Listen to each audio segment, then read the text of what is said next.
his growth absolutely amazes me. Seeing me be, I was his role model when we were younger. He would follow everywhere in my footsteps, do everything that I did, but see him go off and do his own thing and be successful in that, and be successful in his relationship with Christ is absolutely astounding. It's absolutely astounding. Ladies and gentlemen, this is my best friend, Charles Nichols.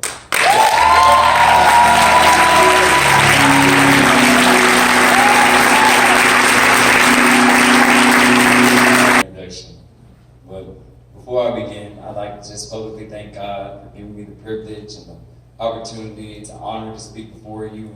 He's put something in my heart. I'm just so glad I get to finally get it out. And quick shout out to the folks who came to support me. You see my crew in the back row back there. And also the college family that came out to support. It just means a lot, and it makes it so much easier to do this.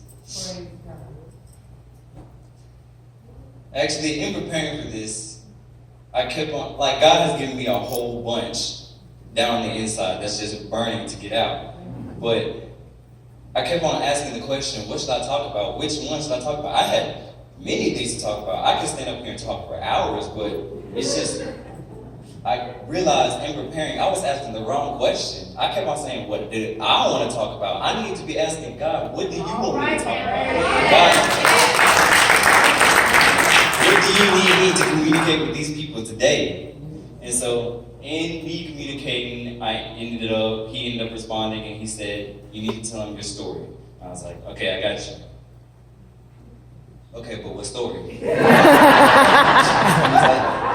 responded, he was like, tell him what you've been through. I was like, okay, I got you. What have I been through?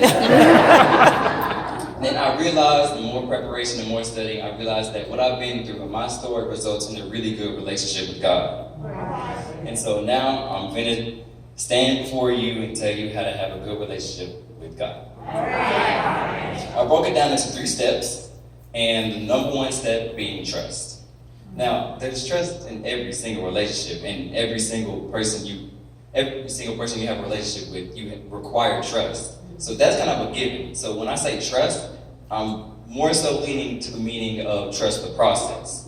Because I can't sit up here and tell you that everything happens for a reason. I know my place, I'm young, and so I don't think I have enough experience to tell you everything happens for a reason. But I can say with so much confidence over and over again that everything that God does is for a reason.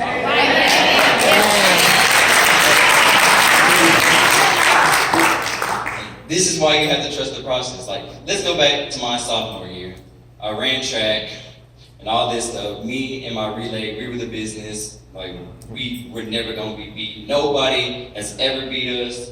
Nobody crossed the finish line before we did. We went up to state. We had big heads. And keep in mind, we went up to state, and I'm praying that I could be state champion and all this stuff. And so once I actually get it, we win state, and we're state champions for like 2 seconds. And so after the race, we're about to get our medals, but all of a sudden they say, you're disqualified. I'm like, disqualified? God, this has to be some type of joke. I don't really understand. You said I was going to be state champion, so what is going on? So I thought it was some type of joke, but not only was it reality, they said I was the one who got them disqualified. They said third leg was 30 to 40 meters out of the lane, so apparently it was my fault. And so this really hit hard, but I was sitting there asking God, I was like, what's going on? He said I was going to be champion. He said, don't worry about it. All this is a minor setback for a major comeback.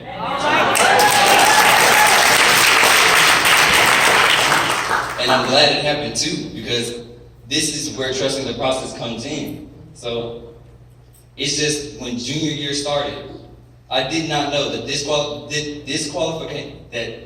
disqualification was going to result in a fire in me that I never knew was ever going to be fueled. There was something in me that burst out that I didn't even know existed. So if that disqualification never happened, I would have never been state champion back-to-back like that. I would have never done the things I did junior year, and I had college times. I had an amazing season and finished like that. And that's what trusting the process comes in. And what got me through trust the process, because trust me, I went through a whole bunch because they said I got the relay disqualified. So I went through a whole bunch, but I knew God wouldn't put me through anything I couldn't handle. So that's what kept me going throughout all this. What I'm saying is, like, when you trust in God, you begin to have a confidence like never before. And trust equals confidence. And my second step is believing. Believing goes right with. It goes right with trust. And at this point, you already have confidence from trust. So believing is just icing on the cake. God already knows where your heart is. Like, if God tells you something, that he's going to do something, you got to believe it. Like, let's say God says he's going to get you a new car. And you tell your homie that you're going to get a new car. But then you actually get a new car, and you and him are both surprised. How'd that work? Like, you got to believe what he says. Like, if you speak it, declare it, it's yours. Whatever he says, you gotta believe it. You have to trust the process and believe it. Once you trust, you have confidence, and once you believe, you are a step closer to peace at mind. Trust in God. Well, all I'm saying is, do not let the devil put a question mark where God has already put a period.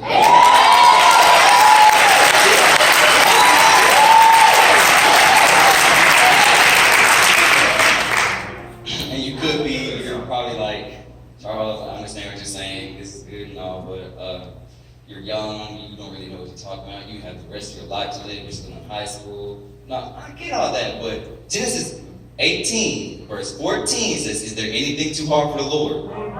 So that's not from me. So if you don't believe me, believe the book. It says it in the book. And not only this, Genesis 18 is the story of Abraham and Sarah. And y'all know the story of Abraham and Sarah, where God told Abraham and Sarah that Sarah was going to have a baby, and Sarah felt like she was bold, and so she laughed.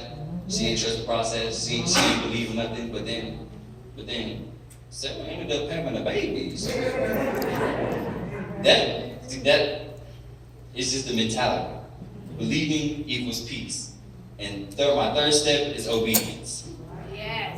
This really should be first or second, but I put it last because I really feel like this is that business. This is the stuff. Like, because I struggle with obedience so much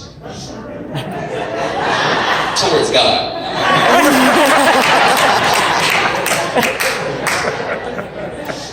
But just do this for me. Raise your hand if you want to be big in life, like successful in life. That should be everybody. But how do you expect to be big and successful without God? Like, you're praying for all these things, but then as soon as he turn around and ask you something, you shaky about it. Now, I can't, okay, look, let's go back to my sophomore year. I was praying to be state champion. I was praying to do all this and that. And then he said, okay, you want this and that? I got you. I'm like, that's it? Okay, that's fine. I thought I was good. And so I was sitting back there, I worked back there, and so I was sitting back there, and the atmosphere was conducive, and I'm sitting there doing my regular thing. Then all of a sudden, God says, give me some praise. I'm like, look. Doing my little thing.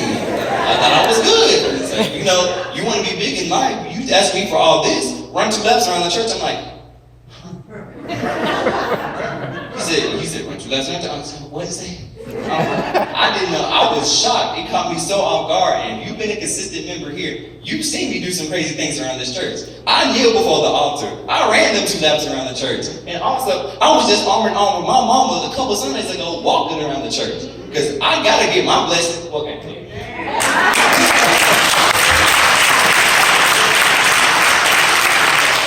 It was just about last Sunday where I thought I was the only person who heard this. One of the speakers said, obedience is the key to your blessings. Obedience is the key to your blessings. So you mean to tell me that my behavior towards God determines my blessings? And I've been asking for all this stuff. You ain't gotta tell me twice, because I can't let anybody block my blessings no more. I can't miss out on the chance to get my blessings. I was worried about what y'all think of me, but I need to stop worrying about what y'all think of me and worry about what God thinks of me.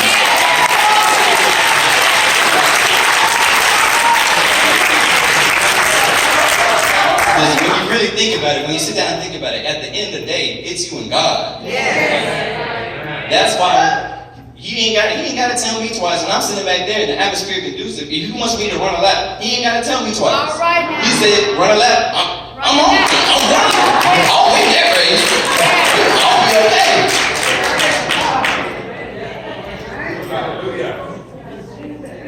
I can't lie. I did struggle in the beginning, but it's a matter of fact of getting out your comfort zone. Because if you want to be big and you're praying for all this stuff, then God is going to want to tell you to do things to get out your comfort zone. Because He doesn't want you to be big and uncomfortable. He doesn't want you to be big and you have no guidance. When things go left, you need to be able to make it right. And the only way to make it right is with God. Yes.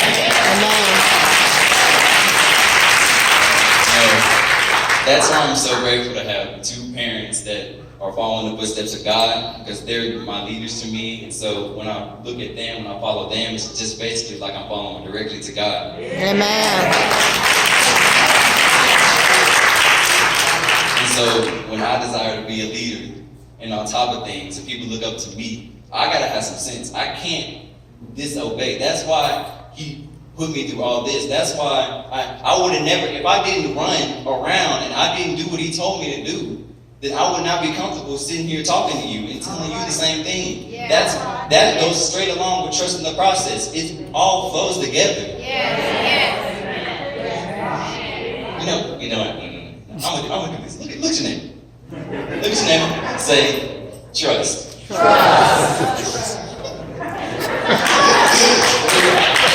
Say, believe. And say, obey.